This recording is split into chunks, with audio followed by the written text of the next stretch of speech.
कार्यक्रम के पूर्ण आयोजक हैं श्री विनोद कुमार, श्रीमती रंजना, डॉक्टर विशाल, डॉक्टर रेशु, डॉक्टर वर्षा, अभिषेक, विकास, विवान, रियाना, अबीद, अबीरा एवं समस्त कोयरा परिवार, बिलासपुर, छत्तीसगढ़। नमो अरिहंताणं,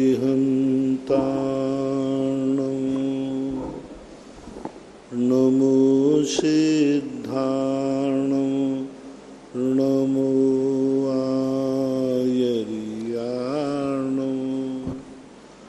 नमो वज्रायाणं,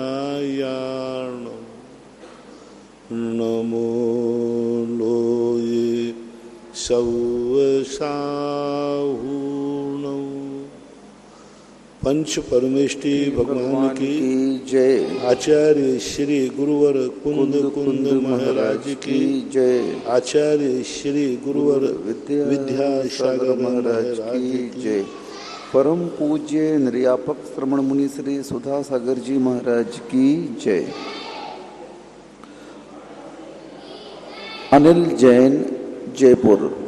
गुरुवर नमोस्तु। महाराज जी, इनकी जिज्ञासा है कि कई लोग मंदिर आते हैं तो मंदिर में एक डब्बा रखा रहता है जिसमें लोग अपनी द्रव्य डालते हैं और उस द्रव्य में बहुत लोग पैसे भी डाल के चले जाते हैं। जो मंदिर में काम करने वाले व्यक्ति उनको निकाल लेते हैं।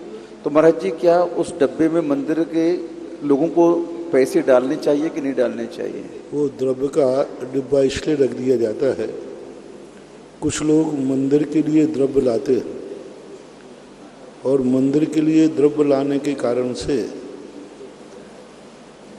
कुछ बची हुई द्रव्य रहती है जो नहीं चढ़ा पाते हैं या कुछ ज़्यादा लाते हैं।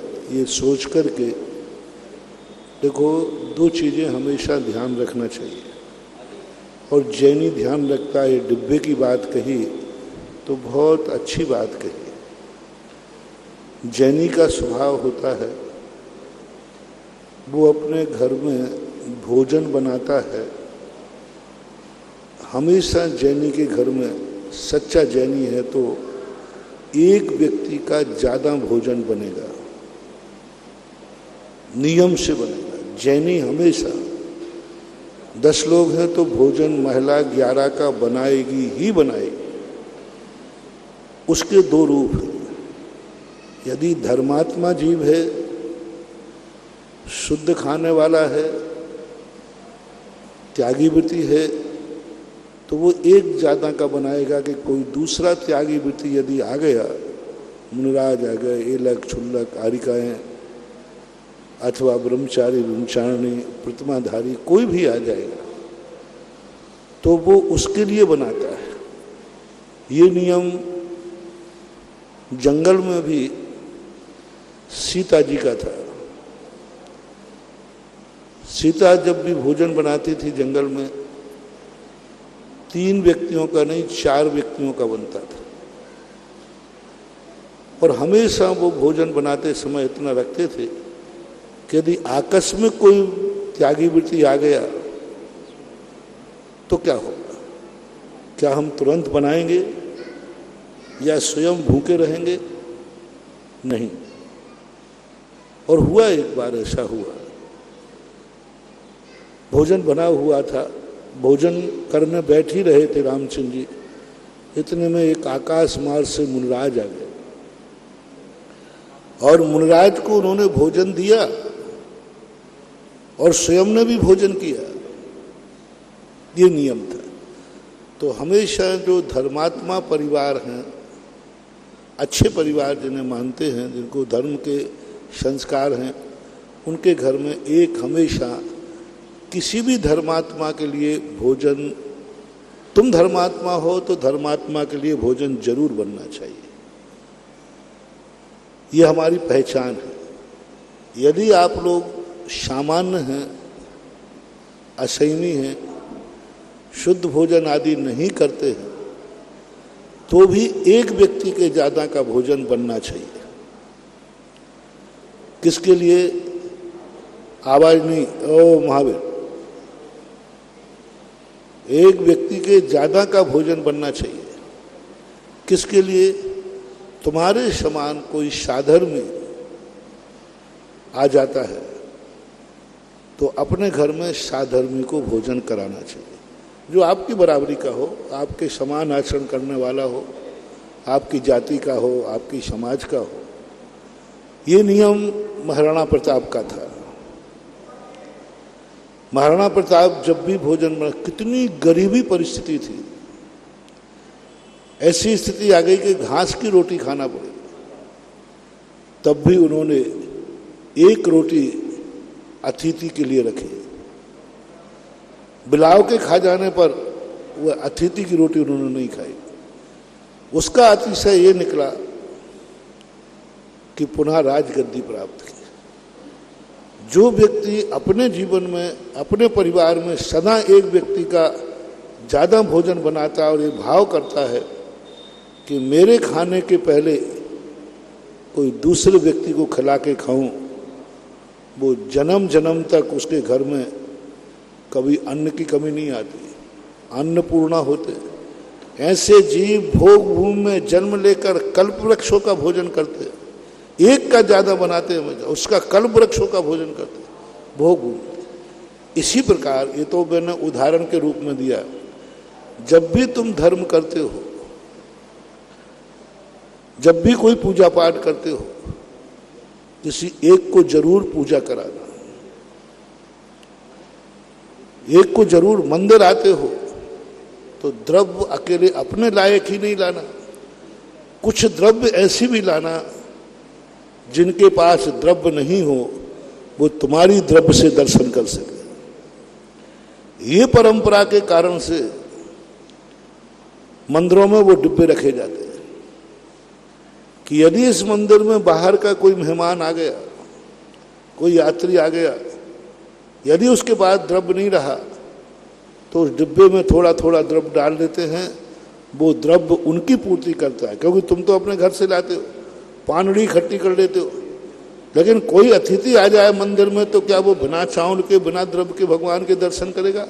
नहीं, वो तुम्हारे नगर का अतिथि है, तुम्हारे भगवान का अतिथि है, इसलिए वो डिब्बा रखा जाता है। उसमें आप पैसे भी डाल सकते हो, वो भी डाल सकते हो, लेकिन पैसे डालने पर वो उसको माली आदि निकाल लेते हैं, तो माली आदि के काम नहीं आना चाहिए। उस द्रव्य से, उस पैसे से द्रव्य खरीद करके और मंदिर के द्रव्य के काम में लेना चाहिए। इसलिए वो डिब्बा रखना तो जरूरी। और आप लोगों को नियम से भगवान को चढ़ाने के बाद कुछ ना कुछ द्रव्य, या तो जाते समय या शेष बचे हुए समय, धुलने के पहले, धुले हुए द्रव्य को नहीं, उस डिब्बे में जरूर चढ़ाना चाहिए। मैं सदा उपदेश देता हूं कि यदि तुम्हारे लिए अपनी जिंदगी को, जिंदगी चलाने लायक चलना है तो खाओ पियो मस्त रहो, लेकिन जिंदगी कुछ अच्छे तरीके से जीना चाहते हो। आप दवाई कराते हो, बीमार आदमी हो, मैं कई बार इस पर प्रवचन दिए, 8-10 दिन तक मैंने प्रवचन दिए थे अभी चौरेश्वर के अंदर इसी बात पर। आप कभी बीमार है, अस्पताल जा रहे हैं, मन बना के जाएं कि मेरी बीमारी की दवाई होगी, जिस अस्पताल में मैं भर्ती होऊंगा एक गरीब की जरूर मैं दवाई कराऊंगा, यदि मेरे पार्ट में मिल गया तो। जो बीमारी तुम्हें है उस बीमारी का कोई गरीब जरूर गोद ले लेना, जरूर गोद लेना। मान लो तुम डिपार्टमेंट में कहीं भर्ती हो, कोई बीमारी है आपको, वहाँ पलंग वालों से पूछो, वहाँ डॉक्टर से पूछो, डॉक्टर साहब इस बीमारी वाला यदि कोई मरीज आए और वो पैसे का अभाव हो तो उस मरीज को लौटाना नहीं, वो मरीज मेरे दवाई के साथ उसकी भी दवाई कराओगे। इतना बड़ा चमत्कार होगा। वो एक दवाई तुम्हारी दवाई करने से नहीं कराऊं, उसकी जो दवाई कराने से कहो जन्म जन्म तक तुम कभी बीमारी नहीं हो। पढ़ने वाले विद्यार्थी अपने विद्यार्थी को पढ़ाना चाहते, जिस कॉलेज में, जिस विद्यालय में, जिस हॉस्टल में आप पढ़ाना चाहते, अमीर लोगों की कह रहा हूँ, गरीबों की बात नहीं कर रहा हूँ, जो अच्छे समर्थ हैं, एक गरीब छात्र को जरूर अपने बेटे के साथ में पढ़ाना। तुम समर्थ हो, तुम्हारे पास शक्ति है तो बेटा पढ़ेगा, और उसी कॉलेज में जाकर पूछना, प्रिंसिपल से कहना, कुलपति से कहना, कोई गरीब छात्र यदि आवे इसमें अच्छे नंबर हो मार पैसे के कारण वो नहीं पढ़ पाए, तो एक अमीर को गरीब को जरूर अपने बेटे के समान पढ़ाना चाहिए। यदि ये समदत्ती दान जो पूज्यवत जिनसेन स्वामी ने महापुराण के अंदर बहुत बढ़िया वर्णन किया है, ये समदत्ती दान का यदि अपने यहाँ प्रयोग हो गया, गजब का पुण्य, गजब का पुण्य। हर चीज में तुम देखो, हर चीज में एक उसको भी साथ में लो जो तुम्हारे साथ चलने में तैयार नहीं है। यात्रा करने वाले अमीरों से मैं कहता हूं, तुम जब यात्रा करो शिखर जी की, किसी एक गरीब का जरूर टिकट बनवा लेना, तुम्हारी शक्ति जो हो तो वो करना, एक गरीब का जरूर बनाना, घोषणा करना, देखना अपने गांव में, अपने नगर में कि फलाना व्यक्ति गरीब है और वो सम्मेद शिखर की वंदना इसलिए नहीं कर पाया कि उसके यहाँ पैसे नहीं है। तुम कहना कि नहीं, तेरा टिकट मैं दूंगा आने जाने का, तो सम्मेद शिखर एक गरीब को जरूर करना। डॉक्टर एक सेठ मूलचंद जी सोनी हुए, उन्होंने जब यात्रा का मन बनाया, उनके मन में ये संस्कार था, अपनी यात्रा सम्मेद शिखर की वंदना नहीं की उन्होंने कहा कि 2000 गरीबों को अपने साथ यात्रा लेकर सम्मेद शिखर की यात्रा की। 2000 गरीबों को घोषणा की, उनमें जो भी व्यक्ति सकोगे, उस समय सम्मेद शिखर पैदल जाते थे, 6 महीने लगते थे, पूरे पत्राचार हैं, पूरा लेख है इसका, 6 महीने लगते थे अजमेर से शिखर जी जाने तक। 2000 लोगों को उस समय बैलगाड़ियों से, ऊंट गाड़ियों से 2000 गरीबों को सम्मेद शिखर की यात्रा करके पूरी की थी। क्या संदेश है? ऐसे लोग बनते हैं चक्रवर्ती, ऐसे लोग बनते हैं राजा महाराजा, ऐसे लोगों के पीछे रहती है प्रजा। कैसे राजा रहते हैं कि एक राजा के लिए हजारों राजा पीछे चलते हैं जिन्होंने सम्मेद शिखर की वंदना कराई। तो ऐसा हर कार्य के अंतर्गत अपना ये रहना चाहिए, तो ये तुम्हारे लिए बहुत बड़ा पुण्य लाभ का कारण है। इसलिए जो पात्र रखा जाता है वो पात्र एक साधर्मी के लिए है, जो बाहर से द्रव्य नहीं लाया है वो इस द्रव्य से उसकी पूर्ति हो, ऐसा मानना चाहिए। पवन पहाड़िया इचलकरंजी महाराष्ट्र। गुरुवर नमोस्तु। महाराज जी, इनकी जिज्ञासा है कि हम जिन प्रतिमा को बनाते हैं उनकी तो पूजा करते हैं, और जिस माँ ने हमें बनाया उनकी हम अवहेलना करते हैं, उनको हम आज बिल्कुल सेवा आदि नहीं करते हैं, ऐसा क्यों? अभी प्रातः काल के प्रवचन हमें इसी पर दे रहे हैं कि अपनी जिंदगी में बहुत सारे अभिशाप ऐसे हो जाते हैं जो अपनों से मिलते हैं। अपनों से संबंध बनाने के बाद संबंध बिगाड़ना बहुत खतरनाक है। आज प्रातःकाल ही प्रवचनों में कहा, संबंध बनाओ मत, संबंध बन जाए तो बिगाड़ो मत। बिगड़ा हुआ संबंध 100 भवों तक खतरनाक होता है। बिगड़े हुए संबंध बैर के रूप में परिणत हो जाते हैं, चाहे वो माँ बेटे का संबंध हो, चाहे पति पत्नी का संबंध हो, चाहे आपके रिश्तेदारी का संबंध हो, अथवा भाई भाई का संबंध हो। संबंध यदि बिगड़ गया, जैसे आप लोगों में शादी विवाह करते हो, बाद में तलाक हो जाती है, ये संबंध भवांतरों तक जाता है। सुकमाल का संबंध देखो, बिगड़ा, कैसा भोगना पड़ा। सुकौला का संबंध माँ से बिगड़ गया, उसी माँ ने खा डाला बड़ा होने के बाद। संबंध बनाओ, जैसे बने तैसे उनको बिगाड़ो मत, जैसे बने तैसे। मैं तो कुछ भी कहता हूं, गोपाल दास बरिया को देखो, उन्होंने अपना संबंध पत्नी से बनाया और कैसी खतरनाक स्थिति थी वो कहने की जरूरत नहीं, अंत तक उन्होंने निभाया।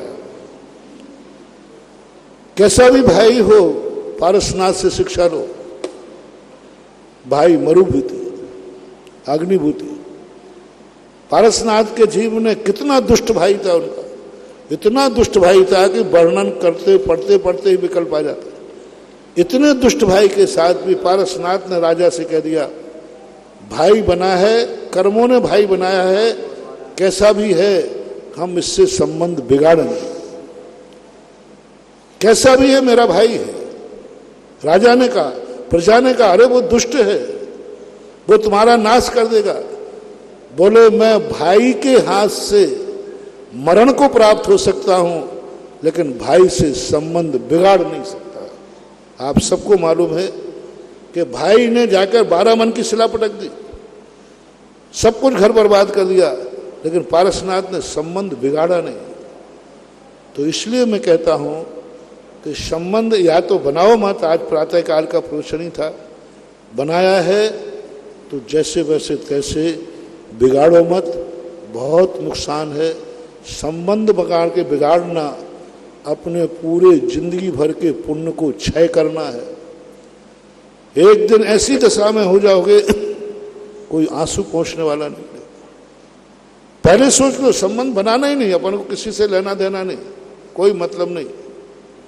यदि संबंध बन गए हैं तो संबंध तोड़ देना। साधु महावीर स्वामी ने कहा, साधु जब बनता है सारे संबंध तोड़ता है, बिगाड़ता नहीं, छोड़ता है। संबंध छोड़ देना और संबंध बिगाड़ने में अंतर है कि नहीं? बहुत अंतर। संबंध छोड़ सकते हो, संबंध बिगाड़ नहीं सकते। बिगाड़ नहीं सकते। बिगाड़ने में बहुत कठिन है महानुभाव।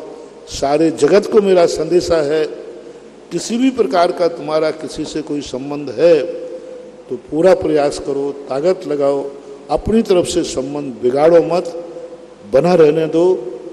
एक भाव के बाद अपने आप सब व्यवस्था हो जाएगी।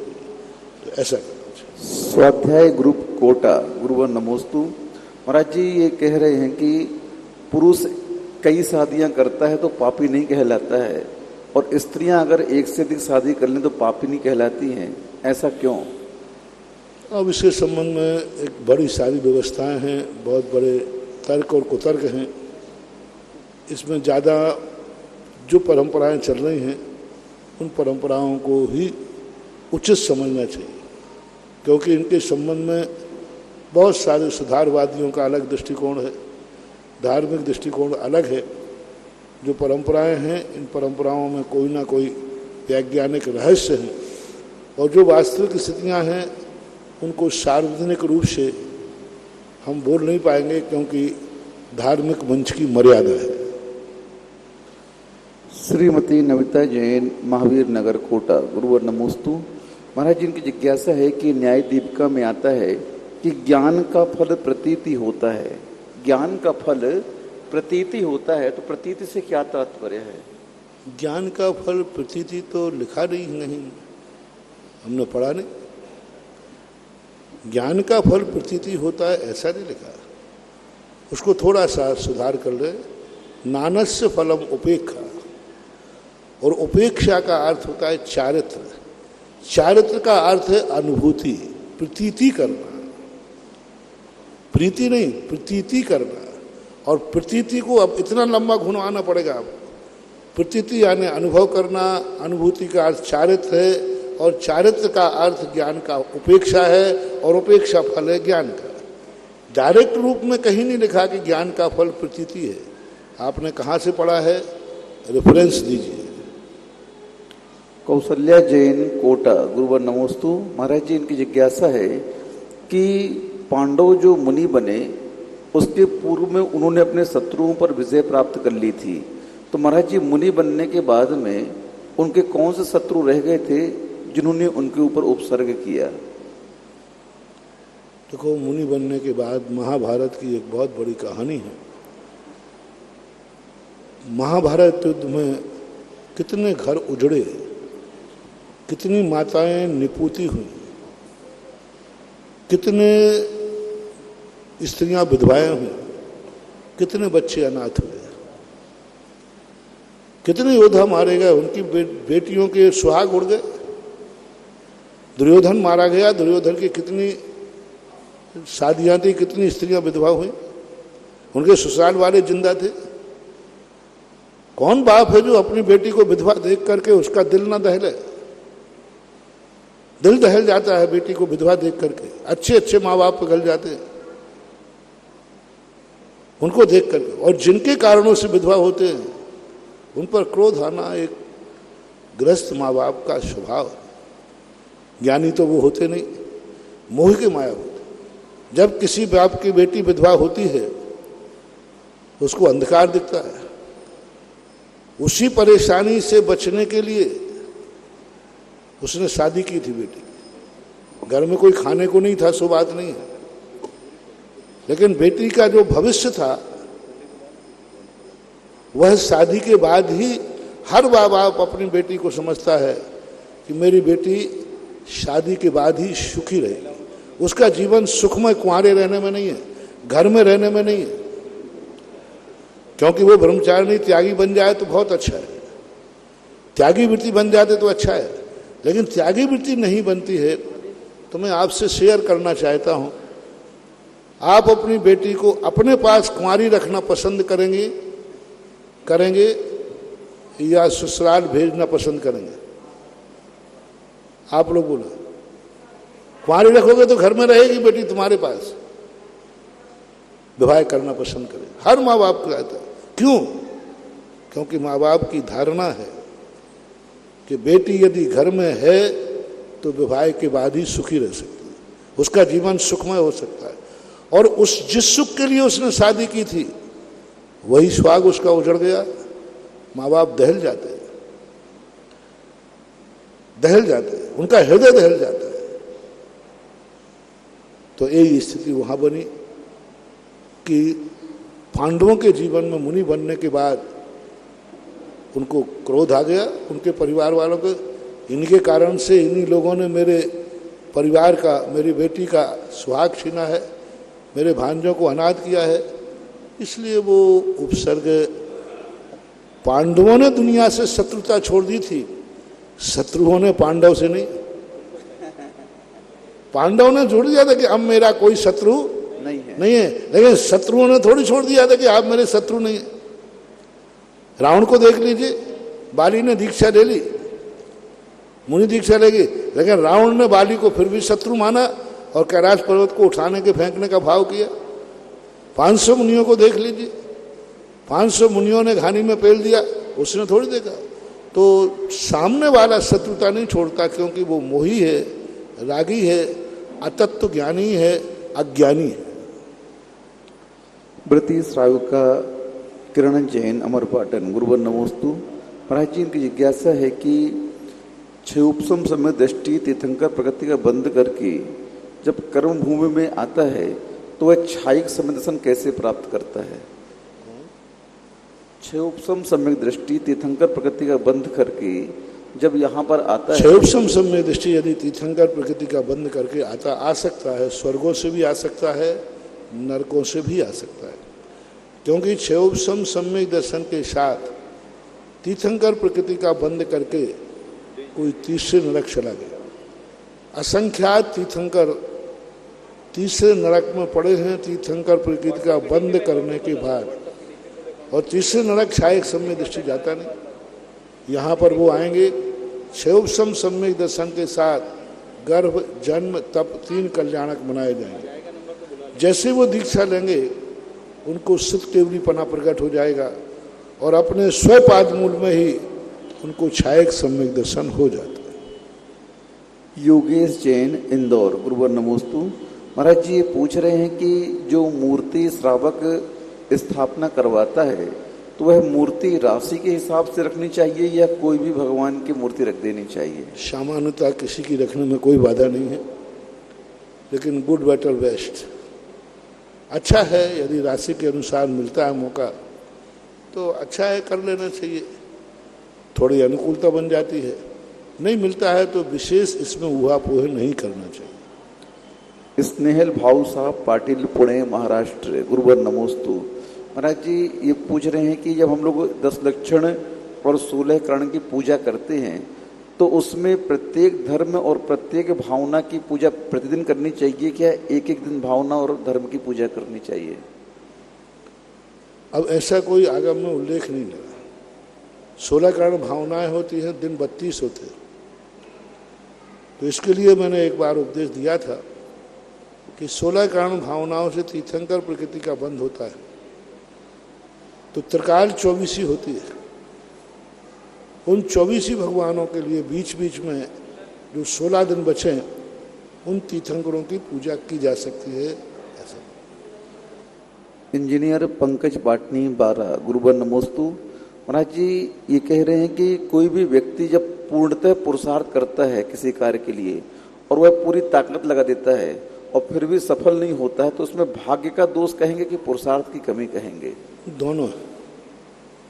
भाग्य ही, मैंने कहा ना, यदि सच्चा पुरुषार्थ है तो भाग्य की रेखाओं को भी बदल देता है।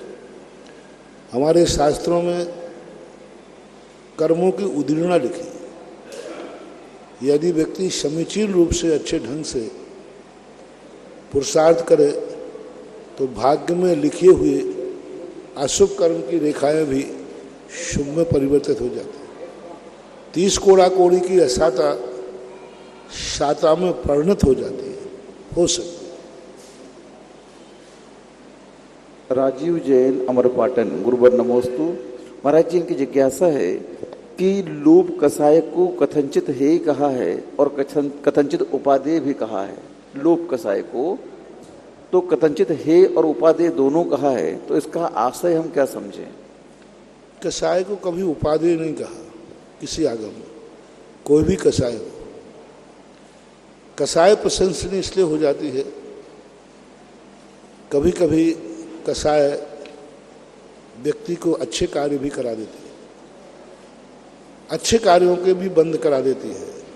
क्योंकि पुण्य कर्म बंध में भी हमेशा ध्यान रखना, पुण्य कर्म बंध में भी स्थिति अनुभाग कसाय से डलता है। इसका अर्थ ये नहीं है जहर से बीमारी दूर होती है, इसलिए का अर्थ ये नहीं कि जहर की प्रशंसा कर दी जाए। कसाय उपादेय नहीं होती है, कहीं लिखा भी नहीं। पूज्यवर के चरणों में त्रैवार नमोस्तु नमोस्तु नमोस्तु।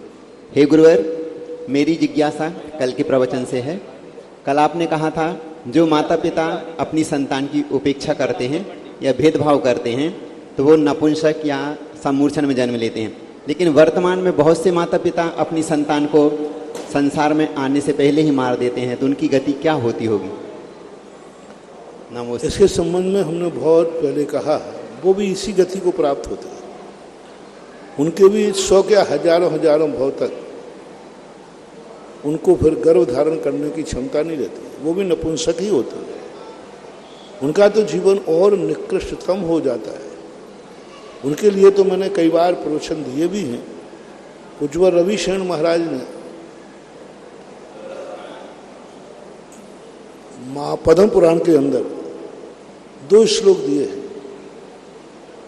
जो व्यक्ति इस प्रकार की दशा को प्राप्त होते हैं, इस प्रकार संतान का नाश करते हैं, वे अल्पायु को प्राप्त होते हैं। बार बार उनके जीवन में एक श्वास में 18 में 10 बार मरते हैं, जन्मते, बार बार उनको जन्म मरण मिलता है, यानी वो निगोद पर्याय को भी प्राप्त हो जाते हैं। श्रीमती अनीता जी रामगढ़ मंडी और तैयार रहेंगे एडवोकेट गोपाल जी जैन कोषाध्यक्ष चांदखेड़ी कमेटी। मेरे परम श्रद्धेय गुरुवर के चरणों में त्रैवार नमोस्तु। गुरुवर कहते हैं ध्यान करने से मन की चंचलता कम होती है, लेकिन इसको करना बहुत कठिन है। तो ध्यान करने में एकाग्रता कैसे लाएं? सबसे बड़ी चीज है ध्यान करते समय आपका लक्ष्य क्या है। लक्ष्य के प्रति यदि आप आशान्वित हैं, लक्ष्य के प्रति लोभ है। देखो कई बार व्यक्ति को जब किसी से बहुत प्रीति होती है तो उसके लिए आप कितना भी ध्यान रखें, वो मर भी जाए तो आपके दिमाग से नहीं हटता। उसके प्रति आपका अनुराग जागता है, उसको आपको बार बार ध्यान में आता है, उसी आती, और उसी से प्रीति हट जाए। संसार है, जिनको व्यक्ति बहुत अच्छा चाहता है, कल उन्हीं के लिए वो गाली देते पाया जाता है, बुराई करते पाया जाता है, निंदा करते हुए पाया जाता है। ये जो दशा बनती है यही विनाश का कारण बनता है। इसी कारण से व्यक्ति का मन फिर इतना चंचल हो जाता है, कभी अच्छे परिणाम करता है, आज उसी वस्तु के लिए, उसी व्यक्ति के लिए अच्छा कह रहा है और कल उसी की निंदा करते पाए जाए, क्योंकि स्वार्थ की सिद्धि जब नहीं होती ना, जब स्वार्थ की सिद्धि होती है तो व्यक्ति कुछ भी करने को तैयार है, और जब स्वार्थ की सिद्धि नहीं होती है तो अपने लोगों का मर्डर भी कर देते हैं। बेटी ने पिता का मर्डर कर दिया बेंगलोर में,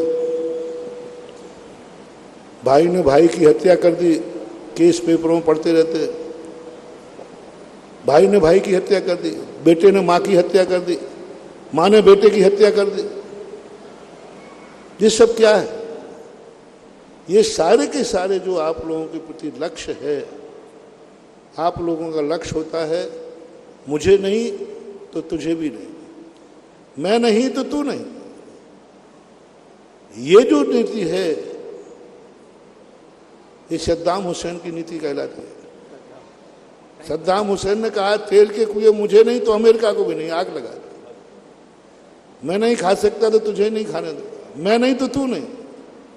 ये नीति जब आ जाती है तो फिर मन का ध्यान लगता नहीं। ध्यान लगता है जब व्यक्ति एक टंकोत्कीर्ण हो जाता है।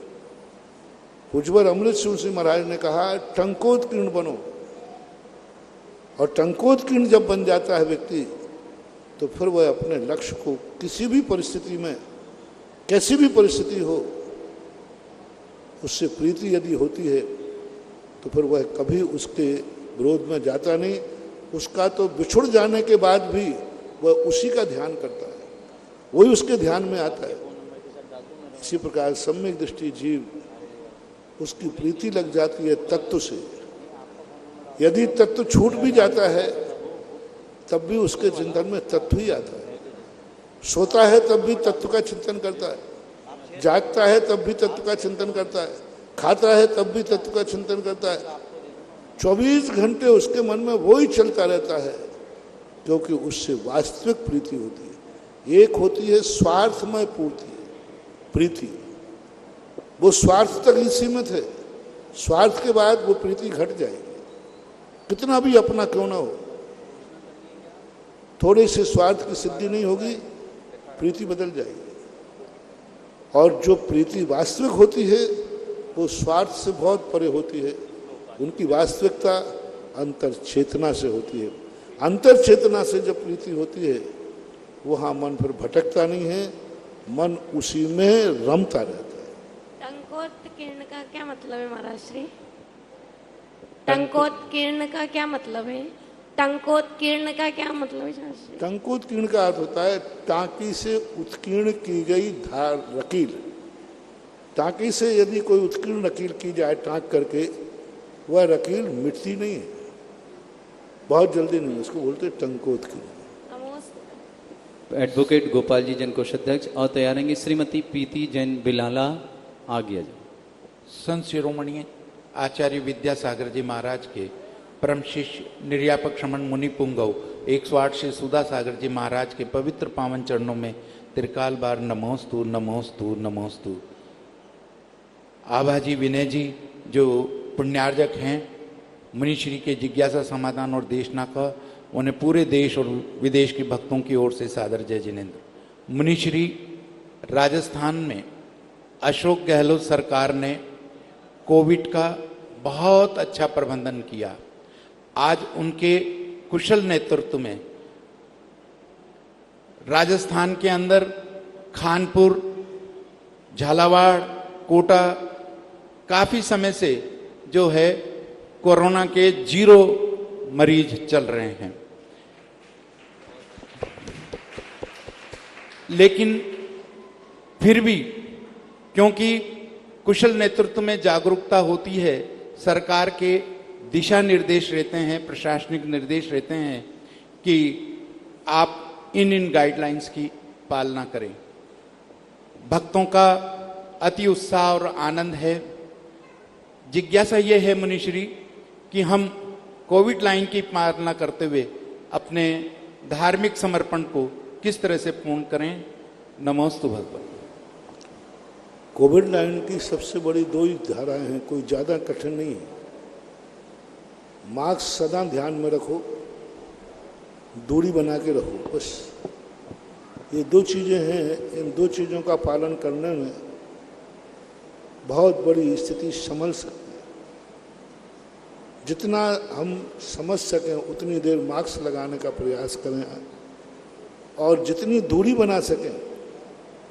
स्पर्श बीमारी है, छुआछूत की बीमारी है, तो ये दो चीज़ों का यदि अपन पालन करते हैं तो बहुत अच्छा हो सकता है, बहुत कुछ संभाला जा सकता है, संभल रहा है। और अभी कितना तेजी से बड़ा हुआ था, घट रहा है, सावधानी सब बरत रहे हैं। अब देश को गाइड की जरूरत नहीं। पहली बार जब शुरुआत हुई थी तब अशोक गहलोत को नरेंद्र मोदी के लिए सारे जगत को एक करने के लिए घर घर में तालियां और घंटी बजवाना पड़ी थी और एक दिन के लिए लॉकडाउन किया था। एक दिन बढ़ाते बढ़ाते 2 महीने तक बढ़ाया। उस समय पारी मकसद प्रशासन शासन को करना पड़ी, लेकिन इस बार के लॉकडाउन में इतनी ज़्यादा कुछ नहीं बनता, क्योंकि बीमारी ने लोगों को इतनी दहशत में पैदा कर दिया है कि हर व्यक्ति स्वयं सावधान है, बहुत सावधान।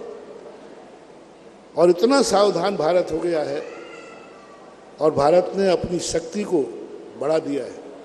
भारतीय लोगों की स्टेपना भी बहुत अच्छी है। विश्व को एक ही डर था कि भारत में फैल गया तो पूरा भारत स्वाहा हो जाएगा, लेकिन मुझे गर्व है कि दुनिया में सबसे कम कोरोना का प्रभाव भारत में रहा, परसेंटेज की अपेक्षा। और अब तो जो हर व्यक्ति बहुत सावधान है। छोटे छोटे बच्चे भी बार बार मास्क की तरफ ध्यान देते हैं, मास्क लगा रहे हैं।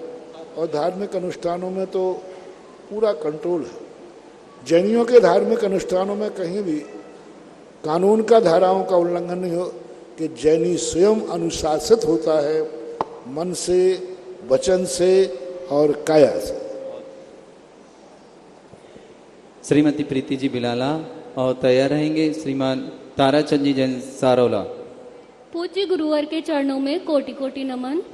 महाराज श्री, अभी आपके विहार के दौरान एक माँ कोटा से आपके पास, जिन्हें कि ब्लड कैंसर हो गया था, वो आशीर्वाद लेके गई और परसों उनका अत्यंत समता परिणाम पूर्वक समाधि मरण हुआ।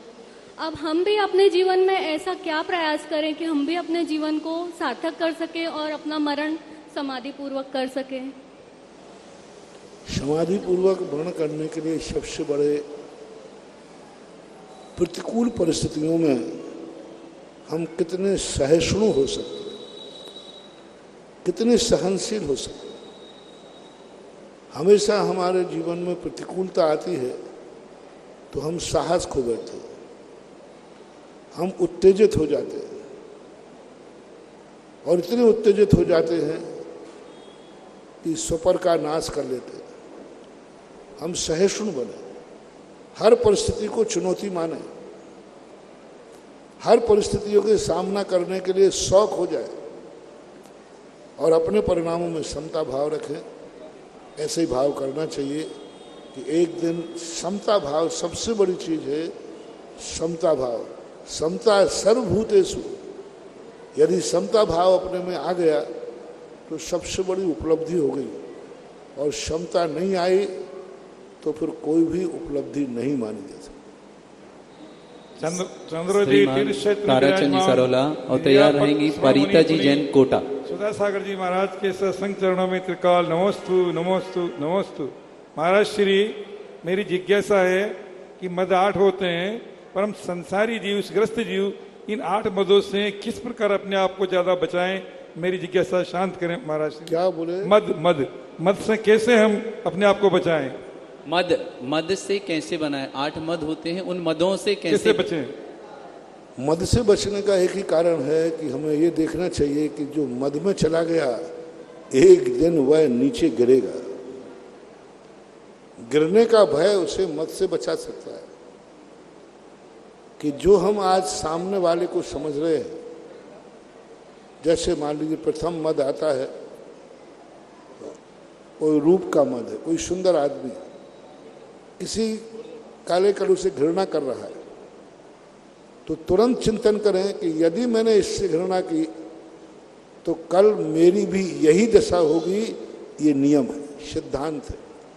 जो व्यक्ति जिस चीज से जिस व्यक्ति से घृणा कर रहा है, निश्चित समझना कर्म उसे वह स्थिति दिखाएगी। सपोज कीजिए आपको एक सबसे गंदा जानवर होता है सूकर। सूकर को देखकर आपने सूकर पे थूक दिया, छी गंदा है, घृणा कर दी, उसको मार दिया। कर्म कहता है जिस गंदगी, उस सूकर की क्या गलती है, उसकी पर्याय ऐसी है। नियम से जिसने सूकर से घृणा की वो एक दिन सूकर जरूर बनाएगा। यह यदि हम बात ध्यान में रखें तो हमें मद नहीं होगा। धन का मद आ गया तो हम गरीब को उपेक्षा करते थे, ऐ बोलना मत। तो निश्चित समझना मेरे जो गरीब को जो मैं लात मार रहा हूं, ये मेरी भावी पर्याय है। उस दशा को तुम्हें पहुंचा देगा। जितने मद है सब इसी को एक भय पैदा अपने मन में करना है कि जिसके कारण मैं मद कर रहा हूं, कल मेरी दशा बिल्कुल विपरीत हो जाएगी और मैं उसी दशा में पहुंच जाऊंगा जिसको मैं घृणा कर रहा हूं। तो हम मदों से बच सकते हैं। नहीं तो मद तो शराब के नशे के समान चढ़ता है। थोड़ी सी किसी को अनुकूलता हुई नहीं, हमेशा मद। बलवान व्यक्ति बलहीन का दुरुपयोग करता है। साधु संतों पे धर्मात्माओं को उपसर्ग क्यों आते हैं? साधु संत धर्मों की लोग निंदा क्यों कर देते हैं? साधु संतों की धर्मात्माओं को लोग गाली क्यों दे देते हैं? क्योंकि ये कोर्ट केस नहीं कर सकते, क्योंकि ये लौट के गाली नहीं दे सकते। यदि जो व्यक्ति लौट के गाली दे सकता है उसके सामने जबान नहीं खुलती। अरे भाई अभी ईंट का जवाब पत्थर से दे देगा, लेकिन इन्हें मालूम है कि ईंट का जवाब फूल से मिलेगा, इसलिए उपसर्ग होते।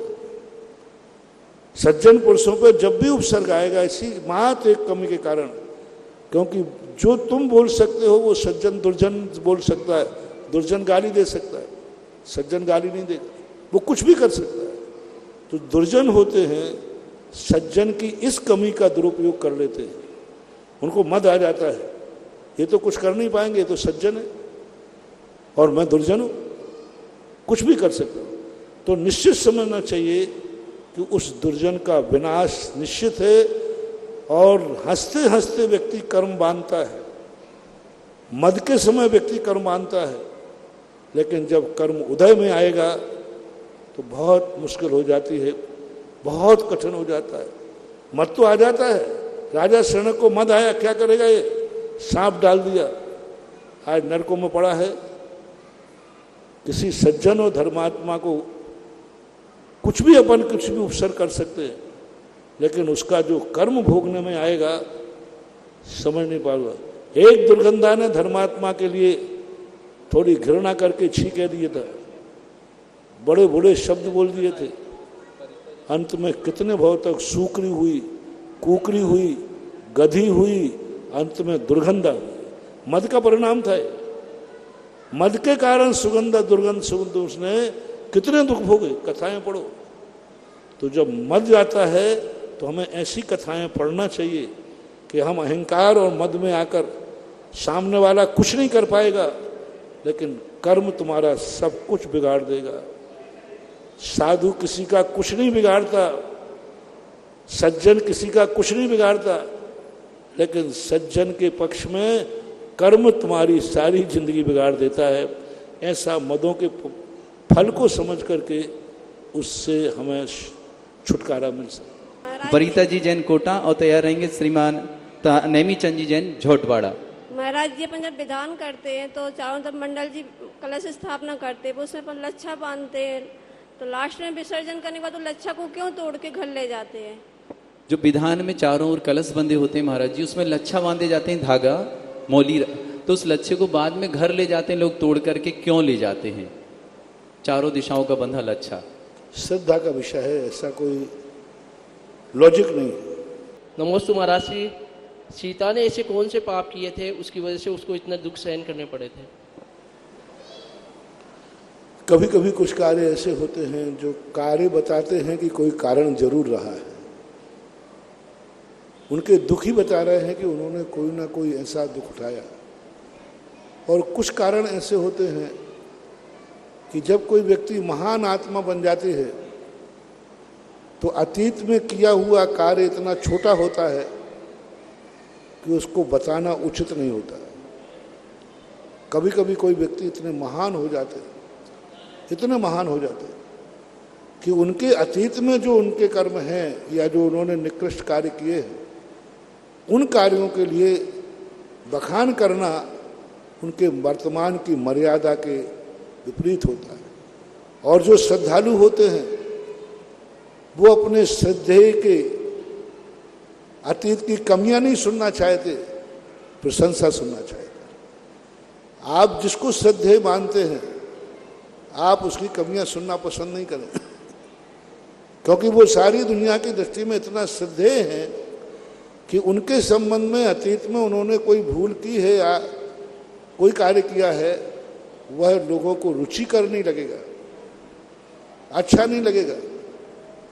इसलिए कई बार ऐसी बातों को सार्वजनिक रूप से कहना उचित नहीं होता, क्योंकि विदेही एक श्रद्धेय,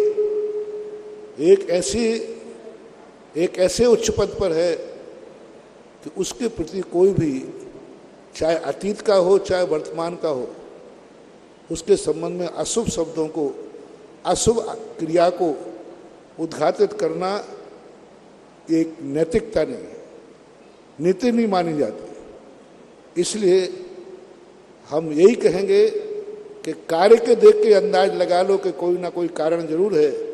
कारण क्या है वह बताना अच्छे लोग, क्योंकि वो इतनी पवित्र आत्मा है, इतनी महान पद पर हैं, इतने महान श्रद्धा का विषय हैं कि उनके प्रति कोई अतीत की कमी को, कोई भूल को उद्घाटित करना, अपने मुख से कहना मर्यादा के विपरीत है। बस यही संकेत है। श्रीमती पिंकी जी जैन और तैयार रहेंगे श्रेष्ठी श्रीमान राजेंद्र जी जैन हर्षौला। मेरी परम गुरुवर के चरणों में त्रिकाल बार नमोस्तु। मेरी जिज्ञासा है महाराज जी कि हम पड़गान करते हैं, जब महाराज जी आ जाते हैं फिर उन्हें कुछ दिखता है मतलब तो वो वापस चले जाते हैं, तो हमें किस बात का अफसोस करना जी? क्या चीज? पड़गान करते हैं तो पड़गान में महाराज जी आ जाते हैं, फिर वापस लौट कर चले जाते हैं। क्यों लौट गए? अंतराय कर्म कोई ना कोई कारण बन जाता है। कारण एक ही नहीं होता, अनेक कारण होते हैं। मूल कारण है अंतराय कर्म। श्रेष्ठी श्रीमान राजेंद्र जी जैन हर्षौला और तैयार रहेंगे माही जी जैन झांसी। पूज्य गुरुवर के चरणों में मेरा और मेरे परिवार का बारंबार नमोस्तु नमोस्तु नमोस्तु। गुरुवर, मेरी जिज्ञासा यह है कि आजकल युवा पीढ़ी जो है अशुद्धि को छुआछूत मानती है। वो सभी तरह के काम करते हैं अशुद्धि में हो जाने के बावजूद भी, तो उसके क्या दुष्प्रभाव रहते हैं और आगम में इसके लिए क्या व्यवस्था दी गई है, थोड़ा सा इस पर प्रकाश डालें। आगम के परिप्रेक्ष्य में तो ये सर्वथा निंदनीय है। सामान्य कपड़े छू जाने पर हम भगवान को नहीं छूते, सामान्य कपड़े छू जाने पर भी हम चौके में नहीं जाते। वो जो कपड़े हैं बाहर से किसी ने छू लिया तभी हम धार्मिक अनुष्ठानों को बंद कर देते हैं। तो जो शारीरिक से स्थिति बनती है तो फिर उस स्थिति में तो लोगों को पारिवारिक दृष्टिकोण शुद्ध अपनाना चाहिए, उनको भोजन आदि की स्थिति नहीं करना चाहिए। डॉक्टर लोग भी, आज के जो अच्छे डॉक्टर विज्ञान हैं, वो उस दशा को ठीक नहीं बताते, अच्छा नहीं बताते, उसके दुष्प्रभाव पड़ते हैं और बहुत लंबे समय के बाद ऐसे दुष्परिणाम फिर परिवारों में देखे जाते हैं। ऐसे हाथों का भोजन करना, ऐसे व्यक्तियों को छूना धीरे धीरे करके उनके जीवन को नाश करते हैं, संस्कारहीन बना देते हैं। उच्च कुल में जन्म लेकर के भी ऐसे परिवार के लोग फिर नीच कुल के कार्य करते हैं। उच्च कुल में जन्म लेने के बाद भी फिर व्यक्ति ऐसे निंदनीय कार्य करते हैं जो कि नीच कुलीन लोगों के करते हैं। तो ये दुष्परिणाम देखने में आते हैं। नमोस्तु महाराज। माही जी जैन झांसी तैयार रहेंगे आदि शास्त्री। नमोस्तु महाराज जी। महाराज जी, मेरा प्रश्न ये है कि एक विद्यार्थी जीवन में संयम का क्या महत्व है और इसे कैसे पालन करना चाहिए? विद्यार्थी जीवन में सारे संयम चाहिए। जैसे साधु के बनने के लिए संयम की जरूरत है, ऐसे ही विद्या भी एक ज्ञान है, एक लक्ष्य है, एक साधना है। समस्त प्रकार के चंचलताओं को छोड़कर, समस्त विकल्पों को छोड़कर के विद्या ही जिसका जीवन है। विद्यार्थी शब्द की परिभाषा क्या है? विद्या धन अर्थी, विद्यार्थी अर्थी यानी प्रयोजन। विद्या ही जिसका प्रयोजन है, कोई दूसरा उसका प्रयोजन होना ही नहीं चाहिए। मन में कोई विचार करेगा तो अपनी विद्या के संबंध में विचार करेगा। कहीं वह देखेगा तो विद्या के गुण देखेगा, सुनेगा तो विद्या की बातें सुनेगा, बोलेगा तो विद्या की। कहीं भी उठते बैठते समय दोस्तों के साथ बैठेगा उठेगा, अपने कोर्स की बातें करेगा, अपनी चर्चा की बातें करेगा। कहीं सुनने का समय होगा तो अपने ज्ञान की चर्चाएं सुनेगा। कभी खाली हाथ बैठेगा, खाली बैठेगा तो मन में अपने कोर्स की बातें ही चिंतन करेगा। बको ध्यान विद्यार्थी के 5 लक्षणों में एक बको ध्यान है। स्वान निद्रा बको ध्यान विद्यार्थी के लक्षण है। उनमें स्वान निद्रा, निद्रा का माना चाहिए। बको ध्यानम, जैसे बगला निरंतर अपनी मछली पर ध्यान रखता है एक टांग में, ऐसा ही विद्यार्थी को अपने ज्ञान पर विश्वास रखना चाहिए, ध्यान रखना चाहिए। यही उसका सबसे बड़ा संयम है। यानी सब तरफ से उपयोग हटा करके जो उसका ज्ञान का लक्ष्य है उसको ही पढ़ना चाहिए। आदि जी शास्त्री और तैयार रहेंगी मंजू जी जैन कोटा। वंदे तद्गुण लब्धे। नमोस्तु गुरुवर। भगवान, नमोकार मंत्र अनादि अनधन मंत्र है, फिर इस मंत्र के प्रथम पद के 3 भेद क्यों पाए जाते हैं? ळमो अरिहंताणम, ळमो अरहंताणम, ळमो अरुहंताणम। मेरी जिज्ञासा है भगवान, क्या यह भेद या क्या यह अंतर अनादिकाल से है या फिर इसी वर्तमान में से अंतर पाया जा रहा है? प्राचीन काल से सबसे पहले लिपिबद्ध रूप से जो नमोकार मंत्र मिला वह नमो अरिहंताणम मिला। पूज्यवर पुष्पदंत भूतबली ने सठखंडागम के मंगलाचरण में नमो अरिहंताणम शब्द मिला। उसके पहले क्या चलता था इतिहास नहीं। 1000 वर्ष तक लगभग यह चला और मूल लिपिबद्ध हुआ। बाद में कई आचार्यों ने अरिहंताणम के स्थान पर अरहंत शब्द का प्रयोग किया और बाद में अरुहंताणम तो बहुत बाद में आया। अरहंताणम शब्द कुंदकुंद स्वामी के साहित्य में भी पुष्पदंत भगवान के कुछ दिन बाद ही पूज्यवर कुंदकुंद स्वामी महाराज ने भी अरहंत शब्द का प्रयोग किया। कुंदकुंद भगवान ने नमोकार मंत्र नहीं लिखा, लेकिन अरहंत शब्द का प्रयोग जरूर किया है।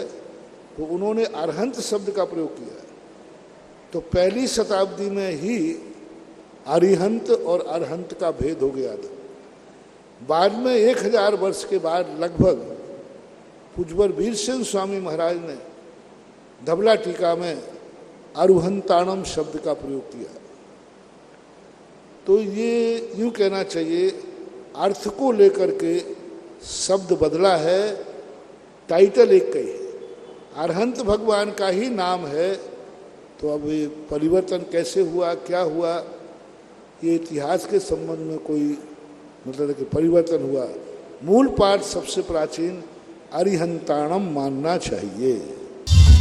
इस कार्यक्रम के पूर्ण आयोजक हैं श्री विनोद कुमार, श्रीमती रंजना, डॉक्टर विशाल, डॉक्टर रेशु, डॉक्टर वर्षा, अभिषेक, विकास, विवान, रियाना, अबीद, अबीरा एवं समस्त कोयरा परिवार, बिलासपुर, छत्तीसगढ़।